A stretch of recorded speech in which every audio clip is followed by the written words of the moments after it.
बाबा साहेब के संविधान में लिखा है कि किसी भी धार्मिक मामले में सरकार का हस्तक्षेप नहीं होगा, लेकिन मोदी सरकार वक्फ बिल लाकर जमीनों को अपने दोस्त अडानी को देना चाहती है। इन्होंने रेल भेल और गेल की जमीन अपने दोस्तों को दी। अयोध्या में सेना की जमीन अपने दोस्त अडानी को दी। सरकार का यह बिल संविधान की धारा 26 के विरुद्ध है। हम इस संविधान विरोधी बिल का विरोध करेंगे।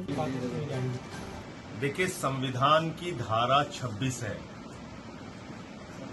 जो की आजादी देता है, और ये बाबा साहब डॉक्टर भीमराव अंबेडकर जी का संविधान है जो भारत में लागू होता है। और उस संविधान में लिखा है कि धार्मिक संस्थाओं के प्रबंधन में कोई भी हस्तक्षेप सरकार का नहीं होगा।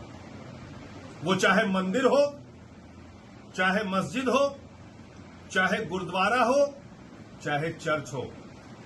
लेकिन ये जो कोशिश की जा रही है मौजूदा मोदी सरकार के द्वारा, इस कोशिश के पीछे एकमात्र मंशा है जमीनों को कब्जा करके अडानी को देना। ये अपने दोस्त अडानी को जमीनें देने के लिए ये बिल लाया जा रहा है।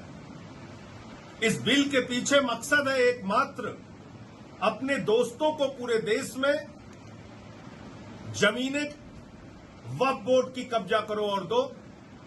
वक्फ बोर्ड की जमीनें कब्जा हो जाए तो गुरुद्वारे की जमीनें देश भर में कब्जा होंगी और दोस्तों को दी जाएंगी। फिर चर्चों की जमीनें कब्जा होंगी और दोस्तों को दी जाएंगी।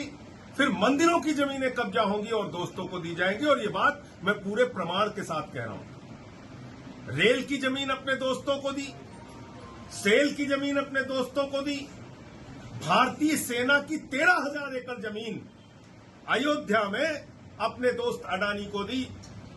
3 काला कानून किसानों के खिलाफ लेके आए थे, उसमें भी मंशा थी।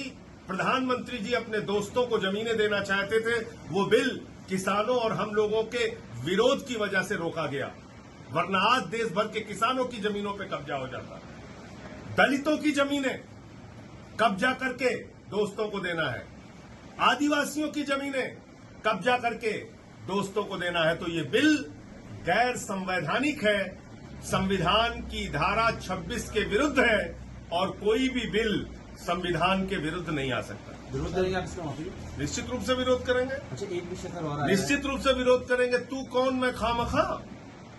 भाई, जिसमें सरकार के हस्तक्षेप का कोई मतलब नहीं है, आप उन धार्मिक कार्यों में, धार्मिक संस्थाओं में हस्तक्षेप कर रहे हैं। कल को आप मंदिरों की जमीनें कब्जा करेंगे, गुरुद्वारों की जमीनें आप कब्जा करेंगे, चर्चों की जमीनें कब्जा करेंगे। तो जो भारत के संविधान की धारा 26 कहती है, जिसमें धार्मिक संस्थाओं के प्रबंधन की स्वतंत्रता है, धार्मिक अपने सभी कार्यों को अपने धर्म के मुताबिक संपादित करने की स्वतंत्रता है, उसका क्या होगा? उस संविधान के अधिकार का क्या होगा? आप भारत के संविधान में दिए गए अधिकार को छीनना चाहते हैं, इसलिए इसका विरोध करेंगे। एक दूसरा मुद्दा आतिशी जो आपकी मंत्री है, उन्होंने इन्फॉर्मेशन पब्लिक पार्टियों के सेक्रेटरी और शो कॉल नोटिस किया कि 15 अगस्त को जो विज्ञापन छपा उसमें सीएम की फोटो नहीं है। आज की तारीख में दिल्ली के मुख्यमंत्री कौन है? श्री अरविंद केजरीवाल जी। मुख्यमंत्री जी की फोटो क्यों नहीं है? ये प्रश्न पूछना क्या कोई गुनाह है, कोई गलती है क्या? तो ठीक किया आतिशी जी ने। आपके खिलाफ नॉन अवेलेबल वारंट जारी किया गया था, हाईकोर्ट में भी गए हैं। वो हाईकोर्ट से उस पे सरेंडर करने से स्टे दिया है और आज मामले की सुनवाई। सर, डॉक्टर्स वाला जो मामला चल रहा है, आज डॉक्टर्स फिर आपके लगाकर बैठे हैं कि सुप्रीम कोर्ट से कुछ और बड़ी राहत उन्हें दी। देखिए, देश भर में डॉक्टरों की सुरक्षा के लिए एक मजबूत कानून बनना चाहिए। नंबर 1, कोलकाता की घटना सीबीआई के पास है। वो घटना देश को शर्मसार करने वाली घटना है। उस घटना को फास्ट ट्रैक कोर्ट में चलाकर और सीबीआई जल्द ही सारे सबूत फास्ट ट्रैक कोर्ट के सामने रखे और जो इसके मुख्य आरोपी हैं, गुनहगार हैं, दरिंदे हैं, उनको सख्त से सख्त सजा हो।